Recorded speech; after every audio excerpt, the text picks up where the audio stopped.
Hello viewer, creation of new shapes.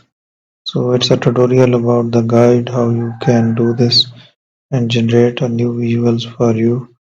So let's go to the further custom shapes. Also make some more designs. Here we have, and then there it is. There we will make more shapes as well. So let's have a new design here. That is the bulb design we have to generate there. Again we will fill up with that. Thank you for watching.